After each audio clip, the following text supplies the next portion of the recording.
ഏവർക്കും നമസ്കാരം. നമ്മളിന്നൊരു പുതിയ വീഡിയോയിലേക്കാണ് കടക്കാൻ പോകുന്നത്. അതെന്താന്ന് ചോദിച്ചാൽ നമ്മുടെ ഒരു പ്രഭാത ഭക്ഷണമാണ് നമ്മൾ ഉണ്ടാക്കുന്നത്. അതെന്താന്ന് ചോദിച്ചാൽ അത് ദോശ ഇഡ്ഡലിയാണ് എല്ലാ വീടുകളിലും. ഇപ്പൊ എല്ലാ വീടുകളിലും എല്ലാ വീട്ടിലെ കാര്യം പോട്ടെ, നമ്മുടെ വീട്ടില് എല്ലാ മിക്കവാറും ദിവസങ്ങളിൽ അല്ലെ, ചുരുക്കം ദിവസം മാത്രമാണ് ദോശ ഇഡലി ഇല്ലാത്തുള്ളൂ അല്ലേ. അന്നേരം പുട്ടുണ്ടാക്കും. പുട്ടുണ്ടാക്കും. കാരണം അമ്മയ്ക്ക് ഏറ്റവും എളുപ്പം ഈ ദോശ ഇഡലി ഉണ്ടാക്കാനാ. കാരണം രാവിലെ ഒരു 6 മണി കഴിയുമ്പോൾ എനിക്ക് പോകണം. 6:30യോട് കൂടി ഞാൻ ഇവിടുന്ന് ഇറങ്ങും. അപ്പൊ ആ സമയത്ത് അമ്മയ്ക്ക് ഉണ്ടാക്കാനായിട്ട് ദോശ ഇഡലി അതിൽ തന്നെ ഏറ്റവും എളുപ്പം ദോശയാണ്. അപ്പൊ ഇന്ന് നമ്മൾ കാണിക്കാൻ പോകുന്നത് ദോശയെ കുറിച്ചാണ് കാണിക്കാൻ പോകുന്നത്.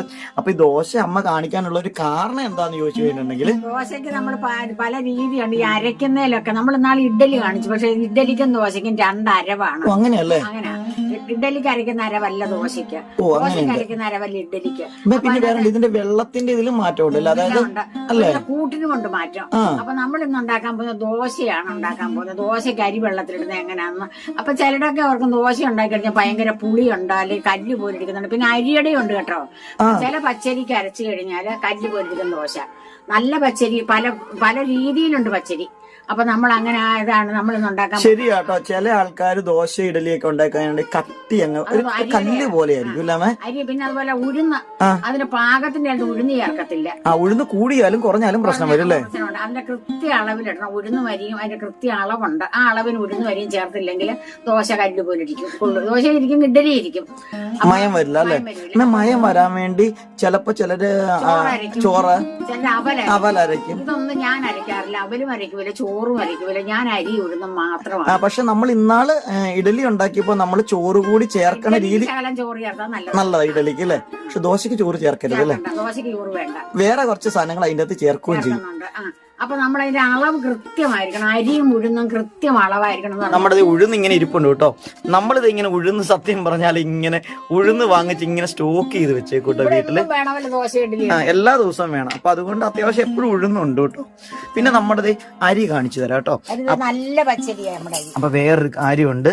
അമ്മ ആദ്യം പറഞ്ഞായിരുന്നു പച്ചരി നല്ല പച്ചരി അല്ലെങ്കിൽ പ്രശ്നമുണ്ട്, സോഫ്റ്റ് ആവത്തില്ല.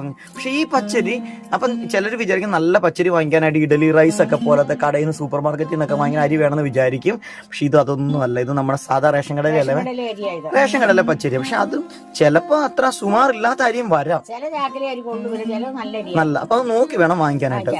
അപ്പൊ ഇത് നോക്കിയേ, നല്ല പച്ചരി നമ്മുടെ നമ്മള് റേഷൻ കടയിൽ നിന്ന് പച്ചരി മാത്രമാണ് കേട്ടോ വാങ്ങിക്കാറുള്ളൂ. കാരണം നമുക്ക് പച്ചരി വേണമല്ലോ, എന്നും പച്ചരി വേണം. അപ്പൊ അതുകൊണ്ട് അത്. പിന്നെ ഈ ഉഴുന്നിനൊരു പ്രത്യേകതയുണ്ട് കേട്ടോ. ഇതും പുറത്ത് കടയിൽ നിന്ന് വാങ്ങിച്ചതല്ല. ഇത് നമ്മുടെ മാവേലി സ്റ്റോറിലെ ഉഴുന്നാണ് കേട്ടോ. അപ്പൊ ഞങ്ങൾ മാവേലി സ്റ്റോറിൽ നിന്ന് ഉഴുന്നും വാങ്ങിക്കും, അരിയും വാങ്ങിക്കും, പച്ചരിയും വാങ്ങിക്കും. ഒരു കാര്യം, മാവേലി സ്റ്റോറിലെ ഉഴുന്ന് നമ്മൾ സാധാ കടയിൽ നിന്ന് വാങ്ങിക്കുന്ന ഉഴുന്നിനെക്കാൾ ഇച്ചിരി കൂടുതൽ ഇടണം. അങ്ങനെയുണ്ട് അല്ലേ? അപ്പൊ കടയിൽ നിന്ന് നമ്മൾ മേടിക്കുന്ന ഉഴുന്നാണെങ്കിൽ ഏറ്റവും നല്ല ഉഴുന്നാണ് ഈ സാധാ കടയിലെ ഉഴുന്നല്ലേ. അപ്പൊ ഈ മാവേലി സ്റ്റോറിൽ വരുന്ന ഉഴുന്നിന് ഇച്ചിരി പശ കുറവുണ്ട്. ആണോ? ഇത് 3ാമത്തെ സൈസ് ഉഴുന്ന 3 സൈസ് ഉണ്ട്. 3, 4 ഒക്കെ അതിന്റെ ഗ്രേഡ് അനുസരിച്ച് വ്യത്യാസമുണ്ട് അല്ലേ. ഏറ്റവും കുറഞ്ഞതാണ് ഈ മാവേലി സ്റ്റോറി. മാവേലി സ്റ്റോറിൽ വരുന്ന ഉഴുന്ന് ഏറ്റവും കുറഞ്ഞ സൈസാണ്. അതായത് വലിപ്പമാണേലും അതിൽ കുറവല്ലേ, വലിപ്പം കുറവാണ്. അപ്പൊ ഇതിന് കളറും കുറവാണ്. അപ്പൊ വേറൊരു കാര്യം കൊണ്ടുണ്ട്, മാവേലി സ്റ്റോറിൽ ഉഴുന്ന് മാത്രമല്ല കടല വാങ്ങിച്ചാലും എണ്ണപ്പയറും ഒക്കെ ഇച്ചിരി വ്യത്യാസമുണ്ട് അല്ലേ. കടലയൊക്കെ ആണെങ്കിൽ നമ്മുടെ സാധാ കടല നല്ല അടിപൊളി കടല കിട്ടുമ്പോ ഇത് ഇച്ചിരി വലിപ്പം കുറവായിരിക്കും അല്ലെ. കഴിഞ്ഞ പ്രാവശ്യം നമ്മൾ മേടിച്ച കടല നല്ല കടലയായിരുന്നു. മാവേലി സ്റ്റോറിലെ കടല അത്രയും ഗുണമില്ലെന്ന് തോന്നുന്നത് കണ്ടിട്ട്. അപ്പൊ വേറൊരു കാര്യമുണ്ട്, നമ്മുടെ നോർമൽ കടയെന്നാണെങ്കിൽ നമുക്ക് നോക്കി വാങ്ങിക്കാം, നല്ല കടല നോക്കി. മാവേലി സ്റ്റോറിലാകുമ്പോ അവര് വെച്ചേക്കണേ നമുക്ക് വാങ്ങിക്കാൻ പറ്റത്തുള്ളൂ. അപ്പൊ ഉഴുന്നിടുമ്പോ ശ്രദ്ധിക്കേണ്ട കാര്യം എന്ന് പറഞ്ഞാൽ മാവേലി സ്റ്റോറിലെ ഉഴുന്നാകുമ്പോൾ നമ്മൾ സ്വല്പം കൂടുതൽ ഇടണം. അപ്പൊ ഇന്ന് നമ്മൾ അതാ കാണിക്കുന്നത് അല്ലെ, മാവേലി സ്റ്റോറിലെ ഉഴുന്നും റേഷൻ കടയിലെ അരിയും അല്ലേ. അപ്പൊ നമ്മുടെ അളവ് പാത്രം ഇതാണ്. ഇത് എത്രയാ നോക്കട്ടെ. ഇത് നോക്കി 250 ml പാത്രമാണ് കേട്ടോ. അതായത് ഈ 250 ml ഒരു കാര്യമുണ്ട് കേട്ടോ. നമ്മളിത് നമ്മുടെ ഈ ഇരിക്കുന്ന ഇത് പുരാതനമായ അങ്ങനെ പാത്രം കേട്ടോ. ഇത് അമ്മ കളയാണ്ട് വെച്ചേക്കണേ. അമ്മയുടെ ഈ വീട്ടിൽ താമസിക്കുമ്പോൾ ആദ്യത്തെ നാഴിയാണ് ഇതല്ലേ. ആദ്യത്തെ നാഴിയാണ് ഇത്. അമ്മയ്ക്ക് ഒരാള് കൊടുത്ത ഒരു വെല്ലുമ്മ കൊടുത്ത. അപ്പൊ ആ നാഴി ഇന്നും അമ്മ കളയാണ്ട് സെലോ ടേപ്പൊക്കെ വെച്ച് ഒട്ടിച്ചിങ്ങനെ വെച്ചേക്കും കേട്ടോ. ഇതൊരു പ്ലാസ്റ്റിക് കപ്പായിരുന്നു ശരിക്കും അല്ലെ. ഇതിലാണ് ഇത്രയും നാൾ ഞങ്ങൾ അരി അളന്നുകൊണ്ടിരിക്കുന്നത്. അതായത് ഞങ്ങളുടെ അടുത്ത് കൊല്ലമ്പറ എന്ന് പറയുന്ന ഒരു വീടുണ്ട്. അപ്പൊ അവിടുത്തെ വല്യമ്മ ഏലിക്കുട്ടി തന്നെ ഏലിക്കുട്ടി വല്യമ്മ തന്ന നാഴിയാണ് കേട്ടോ. അപ്പൊ എന്നാലും അമ്മ ഇന്നും ആ നാഴി വെച്ചിട്ടാണ് അളക്കുന്നത്, അത് കളയാണ്ട്. അപ്പൊ ഇതിന് വടിച്ച് ഒരു നാഴിയാണ് ശരിക്കും പറഞ്ഞാൽ ഈ ഒരു പാത്രത്തിന് മെത്തിയെടുക്കുന്നത് അല്ലേ? ആ അളവിനാണ് നമ്മൾ ഇന്ന് എടുക്കാൻ പോകുന്നത്. ഓക്കെ, അപ്പൊ ഒന്ന് നോക്കാം. അപ്പൊ എത്ര നാഴി ഇടുന്നുണ്ട് അരി? 3 ഗ്ലാസ് ഇടുന്നുണ്ട് ഇതിനകത്ത്. അപ്പൊ ഇതിങ്ങനെ കണ്ടോ, ഇതുപോലെ നിറച്ച്, അതായത് നാഴി വടിച്ച് നാഴിയാണ് കേട്ടോ ഇത്. അപ്പൊ 3 പാത്രം ഇതിന് നമ്മള് അരി ഇടുന്നുണ്ട്. അപ്പൊ രണ്ടാമത്തെ നാഴി ഇട്ടു നമ്മള്. 500 ml ആയി. 500 ml അല്ല, അതിൽ കൂടുതലുണ്ട് കേട്ടോ. കാരണം ഇത് വടിച്ചാണ് 250 ml. ഇതിപ്പോ നമ്മൾ മെത്തിയാണ് എടുക്കുന്നത്. മൂന്നാമത്തെ നാഴി. അപ്പൊ 250 ml നിറച്ച്, അതായത് ആക്ച്വലി ഇത് ശരിക്കും പറഞ്ഞ ഒരു 300 ml എന്ന് വേണമെങ്കിൽ പറയാം അല്ലെ? അപ്പൊ ML കണക്ക് എടുക്കണ്ട, നമ്മുടെ ഈ ഒരു പാത്രത്തിനാണ് നമ്മൾ അളന്നത്, മെത്തിയാണ് നമ്മൾ എടുത്തത്. അപ്പൊ ഇത് നമ്മൾ ഈ പ്രാവശ്യം കഴിഞ്ഞ പ്രാവശ്യം നമ്മൾ ഇഡലിക്ക് അരി അരച്ചപ്പോ നമ്മൾ ഒന്നിച്ചാണ് വെള്ളത്തിലിട്ടത്. പക്ഷെ ഇത് നമ്മൾ എങ്ങനെയാ ഒന്നിച്ചിട്ടാ മതിയോ? 2 ആയിട്ട് ഇടണം കേട്ടോ ദോശയ്ക്ക് ഇടുമ്പോ. അപ്പൊ ഈ ഒരു പാത്രത്തിൽ ദോശയ്ക്ക് വെള്ളത്തിലിടാനാണ് ഇതിവിടെ മാറ്റി വെക്കാം. ഇനി നമുക്ക് ഉഴുന്ന് നമ്മൾ എടുക്കാൻ പോവാ കേട്ടോ. ഉഴുന്ന് വേറെ പാത്രത്തിലാണ് എടുക്കുന്നത്. അപ്പൊ നമ്മുടെ അമ്മ അത് മരുന്നൊക്കെ ഇങ്ങനെ കഴിച്ചുകൊണ്ടിരിക്കുവാണ് കേട്ടോ ഇപ്പൊ. അതുകൊണ്ട് തന്നെ അമ്മ സംസാരമൊക്കെ ഇച്ചിരി കുറച്ചേക്കുവാണ്. അത്ര വർത്താനം പറയാൻ പറ്റത്തില്ല കേട്ടോ. ഇരുന്നുകൊണ്ട് പ്രത്യേകിച്ച് അമ്മയ്ക്ക് പറയാൻ പറ്റത്തില്ല. അപ്പൊ അതുകൊണ്ടാണ് ഞാനും കൂടെ അമ്മനെ ഹെൽപ്പ് ചെയ്തെന്ന് പറയുന്നത്. അപ്പൊ ഇത് മെത്തി അല്ലേ എടുത്തത്? ഇത് മെത്തി എടുത്ത് കണ്ടോ. അപ്പൊ ഇതെന്തോ ഇടണം ഇട്ടോ? ഇത് 1.5 കപ്പ് ഇടണം. ഇത് 1.5 ഇടണം അല്ലേ? അതായത് സാധാ ഉഴുന്നാണെങ്കിൽ 1 കപ്പ് മതി. 1 കപ്പ് മതി. റേഷൻ കട നമ്മുടെ മാവേലി സ്റ്റോറിലെ ഉഴുന്നായതുകൊണ്ട് ഒരു 1.5 കപ്പ് നമ്മൾ ഇട്ടിട്ടുണ്ട് അല്ലേ? ഇതിപ്പോ 1.5 എന്ന് പറയാൻ പറ്റത്തില്ല, 1.25 ഉണ്ട് ശരിക്കും പറഞ്ഞാൽ. കണ്ടോ, 1.25 കപ്പ് ഉഴുന്ന് നമ്മൾ ഇട്ടിട്ടുണ്ട്. അപ്പൊ ഉഴുന്ന് കൂടുതൽ വേണം ഇതാകുമ്പോഴത്തേക്ക്. ദോശയ്ക്ക് നല്ലപോലെ ഉഴുന്ന് വേണം അല്ലെ? ഉഴുന്നിന്റെ ഒരു ടേസ്റ്റ് ഫീൽ ചെയ്യണം ദോശയ്ക്ക് അല്ലേ? ദോശ കഴിക്കും. അത് ഇഡലിക്ക് അത്രയും ഫീൽ ചെയ്യേണ്ട ആവശ്യമില്ല.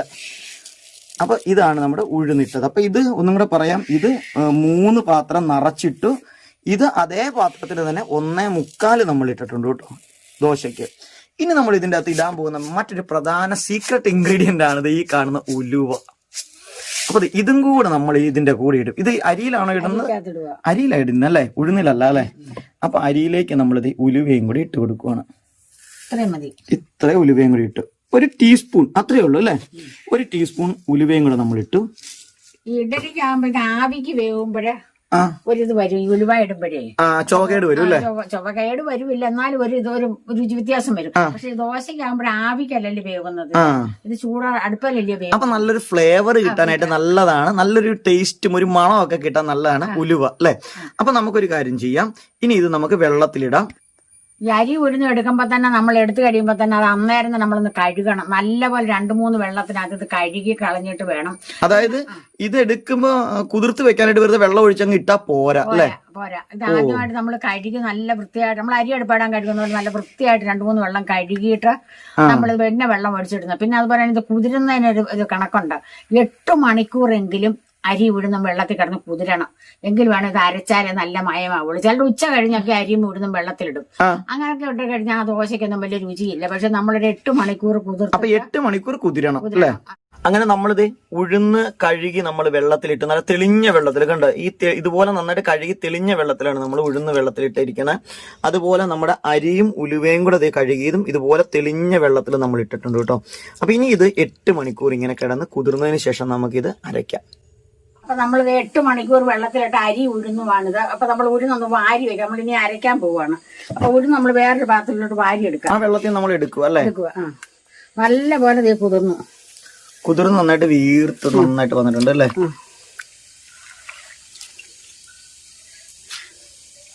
അപ്പൊ ഉഴുന്ന് നമ്മൾ ഇങ്ങനെ മാറ്റിയെടുത്തു. അതുപോലെ തന്നെ അരിയും നമ്മൾ മാറ്റിയെടുക്കുക. അരിയും ഉലുവയും കൂടെ, അതെ ഉലുവയൊക്കെ നന്നായിട്ട് ഇതായിട്ട് വന്നിട്ടല്ലേ, കുതിർന്ന് വന്നിട്ടുണ്ട് അല്ലേ? രണ്ടായിട്ട് തന്നെ നമ്മൾ മാറ്റിയെടുക്കണം അല്ലേ?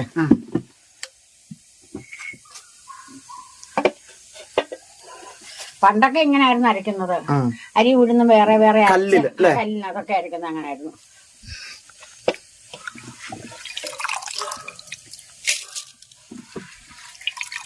ഇനി നമ്മൾ നേരെ അരയ്ക്കാൻ പോവാ അല്ലെ? നമ്മളിത് ഉഴുന്നും അരിയൊക്കെ എല്ലാം വേറെ വേറെ നമ്മൾ കഴുകി വാരി കൊണ്ടുവച്ചിട്ട് ഇനി അരയ്ക്കാൻ പോവുകയാണ്. ആദ്യം നമ്മൾ ഉഴുന്നാണ് അരയ്ക്കാൻ പോകുന്നത്. അപ്പൊ നമ്മുടെ ഈ മിക്സിയിലാണ് അരയ്ക്കുന്നത് കേട്ടോ. നമ്മൾ സുജാതയുടെ മിക്സിയാണ് ഉപയോഗിക്കുന്നത്. അപ്പൊ അതിലേക്ക് നമുക്ക് ഇടാം അല്ലെ? രണ്ടായിട്ട് ഇടാനും കൂടുതൽ ചെറിയ ജാറായതുകൊണ്ട് പിന്നെ ഉഴുന്ന് അരയ്ക്കുമ്പോ പതഞ്ഞ് കയറി വരും. ഓ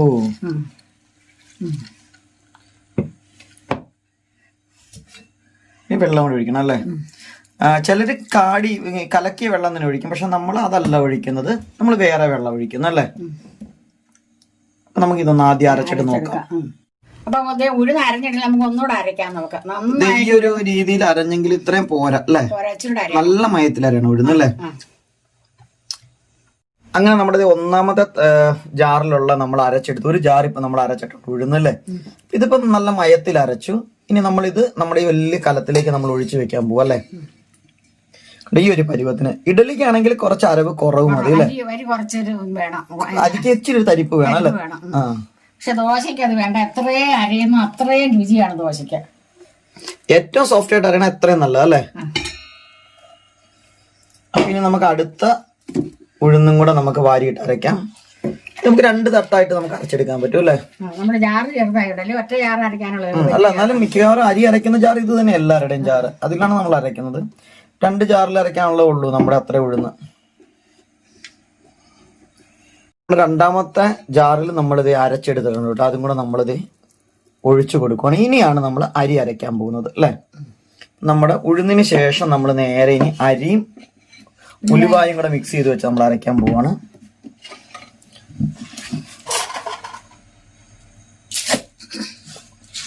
ഒന്ന്, 2, ഒരു 2.25 പിടി അല്ലേ നമ്മൾ ഇട്ടിട്ടുണ്ട്. ഇതിലേക്ക് നമ്മളിത് വെള്ളം ഒഴിച്ചു കൊടുക്കുന്നത് ഇത്രയാണ് കേട്ടോ. ഇത്രയും വെള്ളം മതി അല്ലേ? അപ്പൊ ഞാൻ ചെരിച്ച് കാണിച്ചു തരാണ്ടത്. ഈ ഒരു അളവിൽ വെള്ളം ഒഴിച്ചിട്ടുണ്ട് കണ്ടോ. ഒരു 2.25 പിടി ഇട്ടു. നമ്മൾ ഈ ഒരു അളവിലാണ് വെള്ളം ഒഴിച്ചിട്ടുള്ളത്. പിന്നെ വെള്ളം നിങ്ങൾ നോക്കണം ഓരോ പ്രാവശ്യം അല്ലേ? ലാസ്റ്റ് ഒഴിക്കാം അല്ലേ? ഓക്കെ, അപ്പൊ നമുക്ക് ഇത് അരച്ചെടുക്കാം. അപ്പൊ അതേ നമ്മൾ ഒട്ടും തരിയില്ല കണ്ടോ. ഇഡലിക്കാണെങ്കിൽ ഇതിൽ ഇച്ചിരി തരി വേണം. ഇതിനൊട്ടും തരിയില്ല നമ്മൾ അരച്ചെടുത്തേക്കുന്നത്. അപ്പൊ നമുക്ക് അതുകൂടി ഉഴുന്നിനകത്തോട്ട് ഒഴിക്കാം. നേരെ അങ്ങ് ഒഴിച്ചാൽ മതി അല്ലേ? ലാസ്റ്റ് എന്നിട്ട് ഇതെല്ലാം മിക്സ് ചെയ്യുമോ? ഇളക്കണം നന്നായിട്ട് അല്ലേ? അപ്പൊ നമ്മുടെ അരി നമുക്ക് മൊത്തം അരി ഇങ്ങനെ ഒന്ന് അരച്ചെടുക്കാം നമുക്ക്. അതിനുശേഷം ഇനി എങ്ങനെയാണ് മിക്സ് ചെയ്യണമെന്ന് ഇവിടെ നമുക്ക് കാണാം. അങ്ങനെ നമ്മളിത് മുഴുവൻ അരിയും നമ്മൾ അരച്ച് ചേർത്തിട്ടുണ്ട്. ഉഴുന്നും അരിയും ഉലുവയും എല്ലാം നമ്മൾ അരച്ചത് ഈ ഒരു കലത്തിലേക്ക് നമ്മൾ ആക്കിയിട്ടുണ്ട് കേട്ടോ. വെള്ളമൊന്നും വേണ്ട, വെള്ളത്തിന്റെ ആവശ്യമില്ല അല്ലേ? പിന്നെ രാവിലെ എടുക്കുമ്പോ വേണമെങ്കിൽ വെള്ളം വേണമെങ്കിൽ ഒഴിച്ചാൽ വെള്ളം ചേർത്താൽ മതി. അത് അന്നേരം ചൂടാനുള്ളതിന് മാത്രം. വേറെ കഴിഞ്ഞിട്ട് ദോശയ്ക്കും അതുപോലെ ഇഡലിക്കും രണ്ട് വെള്ളത്തിന്റെ അളവല്ലേ? ഇപ്പൊ ഇത് നമ്മള് ദോശയ്ക്ക് ഇപ്പൊ ഇഡലി പാകം അല്ലേ? അപ്പൊ നാളെ നമ്മൾ എടുക്കുമ്പോ വെള്ളം പോരായെങ്കിൽ വെച്ചേക്കുന്ന മാവിനകത്ത് പച്ചവെള്ളം ഒഴിക്കരുത്. ഓ അങ്ങനെയുണ്ടല്ലേ? അതായത് നമ്മള് എടുക്കുന്ന മാവ്, അതായത് ഇപ്പൊ നമ്മൾ ചുടാനായിട്ട് ദോശ രാവിലെ ചുടാൻ എടുക്കുന്ന മാവിൽ മാത്രം നമ്മൾ ആവശ്യത്തിന് പച്ചവെള്ളം ചേർത്താൽ മതി അല്ലേ? പച്ചവെള്ളം ചേർത്ത് കലക്കണം, ഉപ്പ് അന്നേരം ചേർക്കണം. ബാക്കി മാവ് നമ്മൾ ഒന്നും ചെയ്യാതെ ഇപ്പൊ ഇരിക്കുന്ന മാവ് പൊങ്ങി വരുന്ന അതുപോലെ എടുത്ത് ഫ്രിഡ്ജിലേക്ക് വെക്കണം അല്ലെ? ഒരല്പം പോലും പച്ചവെള്ളം ചേർക്കാതെ. അപ്പൊ അത് വെള്ളം ചേർക്കണമെങ്കിൽ ചേർക്കാൻ വേണ്ടത് ഇപ്പൊ മിക്സി കഴുകിയതാണ്, പക്ഷെ ഇതിന്റെ ആവശ്യമില്ല അല്ലെ? അപ്പൊ നമുക്ക് ഇനി ഇത് നന്നായിട്ട് അടച്ചു വെച്ചേക്കാം അല്ലെ? അങ്ങനെ നേരം വെളുത്ത് നമ്മുടെ മാവ് എന്ത് രീതിയിലായി നമുക്ക് നോക്കാം കേട്ടോ. നമ്മുടെ മാവ് ഇത് പൊങ്ങിയിട്ടുണ്ട്. ഇനിയിപ്പോ എന്നാ ചെയ്യുന്നത്? ഇളക്കാം അല്ലെ?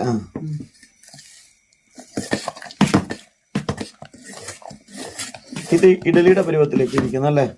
ഇപ്പൊ വെള്ളം ചേർക്കാതെ ഇഡലിക്ക് കോരി ഒഴിക്കാം അല്ലേ? നമ്മൾ ഇനി ഈ മാവ് ഇത് കുറെ ഉണ്ട്, നമുക്ക് ഒരു ദിവസത്തേക്കുള്ള മാവല്ല ഉള്ളത്. ഇനിയിപ്പോ എന്തൊക്കെയാണ് ചെയ്യുന്നത് നമുക്ക് നോക്കാം കേട്ടോ. നമ്മളൊരു പാത്രത്തിനകത്ത് ഒഴിക്കുക. ഈ പാത്രത്തിലേക്ക് ഒഴിക്കണ എന്തിനാ? നമ്മള് വെച്ചേക്കാനുള്ളത് അല്ലേ?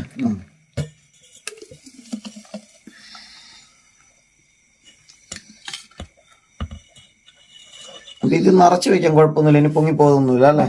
താഴെയുള്ള കീഴ്പെട്ട ആണോ? നമ്മൾ ചൂടാൻ നേരത്തെ കുറച്ച് നേരത്തെ എടുത്തു വെച്ചിരുന്നിട്ട് അന്നേരം ഇത് പൊങ്ങി വരും. Okay okay okay. അപ്പൊ ഇനി ഈ മാവ് നമുക്ക് ഇനി എന്താ ചെയ്യണമെന്ന് നോക്കി. ഇതാണ് നമ്മൾ ഇന്ന് ചുടാൻ പോകുന്ന മാവ്.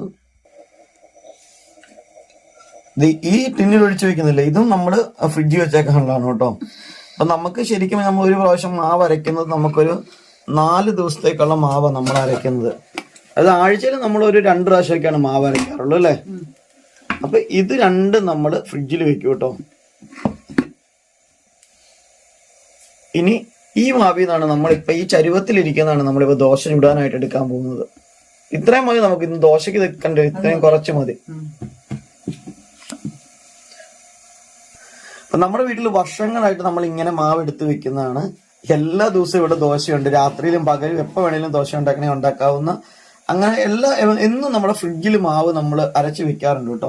അതിന്റെ ഒരു ഒന്നാമത്തെ എല്ലാ ദിവസവും അതാത് ദിവസം അരയ്ക്കുന്നതാണ് എപ്പോഴും നല്ലത്. പക്ഷേങ്കിൽ നമുക്കിവിടെ അമ്മയ്ക്ക് പണി എളുപ്പമാകാനും അമ്മയ്ക്ക് വയ്യാത്തത് കൊണ്ടൊക്കെയാണെങ്കിൽ എന്നും അമ്മയ്ക്ക് ഇങ്ങനെ ചെയ്യാൻ പറ്റില്ലാത്തത് കൊണ്ട് നമ്മൾ ഇങ്ങനെയാണ് ചെയ്യുന്നത്. അപ്പൊ എല്ലാ ദിവസവും ബ്രേക്ക്ഫാസ്റ്റിന് നമ്മൾ ഇതാണ് ചെയ്യുന്നത്. നമ്മൾ അന്നേരം ചൂടാനുള്ളതിനകത്ത് മാത്രം ഉപ്പ് ചേർത്താൽ മതി. ബാക്കി നമ്മൾ മാവ് അതുപോലെ ഫ്രിഡ്ജിനകത്ത് വെച്ചിരുന്നാലുണ്ടല്ലോ നമുക്ക് ഒരു 3-4 ദിവസത്തേക്ക് ഇരിക്കുന്നേ. ഇത്ര ഉപ്പ് മതി. ഇതിൽ മാത്രം ഉപ്പ് ചേർക്കണം. അന്നേരം നമുക്ക് ചൂടാനുള്ളതിനകത്ത് മാത്രം എടുത്ത് ഉപ്പ് ചേർത്താൽ മതി. ഈ ഒരു പരുവത്തിൽ നമ്മൾ എടുക്കണേ. പിന്നെ ചൂടുന്നതിന് മുമ്പ് ഫ്രിഡ്ജിലിരിക്കുന്ന മാവ് ഒരു 5 മിനിറ്റ് മുമ്പേ എടുത്ത് പുറത്ത് വെച്ചേക്കണം. ആ തണുപ്പോട് കൂടി ചുട്ട് കഴിഞ്ഞാൽ കല്ലിക്കും ഒരു ഇതില്ല. അപ്പൊ ഒരു 5 മിനിറ്റ് നമ്മൾ പുറത്ത് വെച്ചിട്ട് നമ്മൾ ചൂടണം.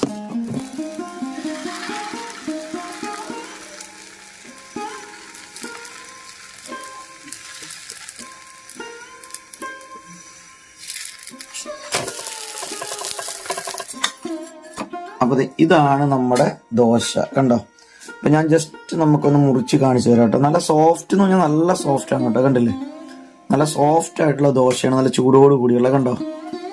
അപ്പൊ നിങ്ങൾക്ക് എല്ലാവർക്കും ഈ ദോശ ഇഷ്ടപ്പെട്ട് കാണുമെന്ന് വിശ്വസിക്കുന്നു. അപ്പൊ ഇന്നത്തെ ദോശ നല്ല അടിപൊളി ദോശയാണ്, നല്ല മയമൊക്കെ ഉണ്ട് കേട്ടോ. നിങ്ങൾ ഇതുപോലെ ദോശ ഉണ്ടാക്കി നോക്കണം. നമുക്ക് അറിയില്ലെങ്കിൽ നമുക്ക് ഈ ദോശ തിന്നാനൊക്കെ കൊണ്ട് നല്ലൊരു ഇതാണ്. അപ്പൊ നിങ്ങൾക്ക് എന്റെ ഈ ദോശ ഇഷ്ടപ്പെട്ട് കാണും. പിന്നെ ഞാൻ ഒരു കാര്യം കൂടെ പറയാം, നമ്മളിപ്പോ ഇത്രയും മാവുള്ളത് കൊണ്ട് നമുക്ക് ഇത്രയും മാവ് ഒരു ദിവസമൊക്കെ നമ്മൾ കുറച്ചാളെ ഉള്ളതുകൊണ്ട് ഇത് വേണ്ട. നമ്മൾ ആവശ്യത്തിന് ചുടാൻ നേരത്ത് കുറച്ചെടുത്ത് നമ്മുടെ ആവശ്യമാണ് ഉപ്പ് ചേർക്കുക. ഉപ്പ് ചേർത്ത് നമ്മൾ ചുട്ട് കഴിഞ്ഞിട്ട് ബാക്കി ഒരിക്കുന്ന മാവിനകത്ത് ഉപ്പ് ചേർക്കാൻ നമ്മൾ ഫ്രിഡ്ജിനകത്ത് വെച്ചിരുന്നാൽ മതി. അപ്പൊ അടിപൊളി ദോശയായിട്ട് നമുക്ക് കഴിക്കാം. അപ്പൊ നിങ്ങൾക്ക് എല്ലാം എത്ര ദിവസം വേണമെങ്കിലും ഫ്രിഡ്ജിൽ 4-5 ദിവസം ഇരിക്കും. ഉപ്പ് ചേർക്കാത്തതാണെങ്കിൽ. ഉപ്പ് ചേർത്ത കല്ലിക്കുമ്പോൾ ഒരു രുചി വ്യത്യാസം വരും. അപ്പൊ നമ്മൾ 4 ദിവസത്തേക്കാണ് നമ്മൾ സാധാരണ ഇവിടെ അരി അരച്ചു വെക്കാം എല്ലാ ദിവസവും. അപ്പൊ നിങ്ങളും അതുപോലെ ചെയ്യുക. നല്ല അടിപൊളി ദോശ നമുക്ക് കഴിക്കാം. അപ്പൊ നമുക്ക് അടുത്തൊരു വീഡിയോ വരുന്നത്. നിങ്ങൾക്ക് എല്ലാവർക്കും എന്റെ നന്ദി, നമസ്കാരം.